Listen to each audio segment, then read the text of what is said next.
Yo, it's your boy, the hardest working college football media, the man, the myth, the legend, your favorite big cousin Tater Too Real. And guys, I'm going to jump straight into this thing today.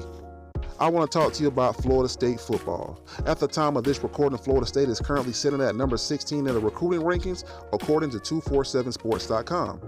And among this class, guys, some of the key players I like are Blake Nicholson, linebacker out of California, Hakeem Williams, 5-star receiver, Sam Singleton at running back, Jabril Riles, defensive back, Goldie Lawrence, receiver out of Sanford, Brandon Fisk, transfer defensive tackle out of Western Michigan, and Jaheim Bell. Those are the main players I like. I like Keith Sampson, also defensive lineman. And guys, this class is absolutely loaded with talent. And a lot of these players are going to be plug-and-play players. I see Keith Sampson getting a lot of playing time. I see Brandon Fisk obviously starting. I see Jabril Riles rotating in that defensive back, guys, and I see Hakeem Williams absolutely playing this first year. The guy's an absolute stud, 5-star. Him and Travis Hunter kind of had a beef recently going back and forth. And what I would say about that is that Hakeem Williams is definitely the better receiver, but Travis Hunter is definitely the better defensive back and probably a little bit better overall because he can play both sides of the ball. But it doesn't matter. Hakeem Williams is a better receiver than Travis Hunter, and that's what he's coming to Florida State for. And guys, like I just mentioned, this class is absolutely loaded. Florida State hit on need in this class. They need more defensive line help. Favion Lovett is kind of up in the air like an elevator. He's up one day, he's going to stay, then he's down, he's going to leave. He's up, he's going to stay, then he's down, he's going to leave. Nobody has a read of what he's going to do. Is he going to stay or is he going to go? So Mike Norvell was like, hell, I might as well just recruit some defensive tackles just in case he goes, and that's what they did. They hit on the defensive line, they hit on the offensive line with Lucas Simmons. They got some transfers in, and Keandre Jones from Auburn. They got a transfer from Colorado and UTEP to help the offensive line as well. And guys, Jaheim Bell is going to add to this dynamic offense. And guys, I believe the best thing that happened for this Florida State team was hiring Alex Atkins as the offensive coordinator. He was already the team offensive line coach, where you saw massive improvements year to year. And guys, Alex Atkins is just simple. He's leaning on the run game, guys. He's very creative in the run game with the counter and the zone schemes. And the backs are all good. Trey Benson is the absolute home run back.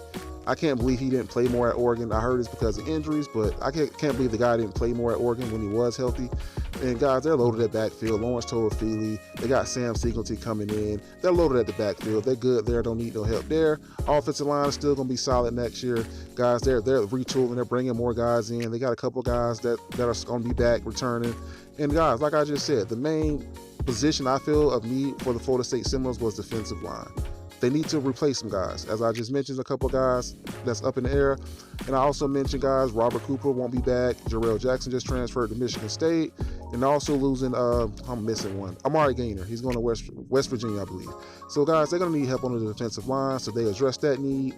And, guys, I just look for Florida State to continue to build, continue to climb, as Mike Norvell would say, and continue to rise, guys. This program, when the Florida State Seminoles are good, college football is good, guys. And this is coming from a Florida Gators fan.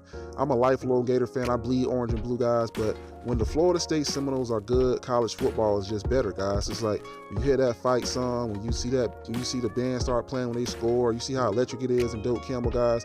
That's good for college football. And I feel like this Florida State recruiting class is another class that's inching closer and closer to Clemson, because Clemson is the gold standard in the ACC. Until somebody knock them off and beat them, I believe Florida State is a level above Miami, and they're just slightly below Clemson. They're not there yet. They're getting closer. They're not there yet. But I believe if there's a year Florida State is going to beat Clemson, it's going to be next year. Jordan Travis is coming back for his 6th-year eligibility. They got Johnny Wilson. They got Micah Pittman coming back. They got Trey Benson, as I mentioned.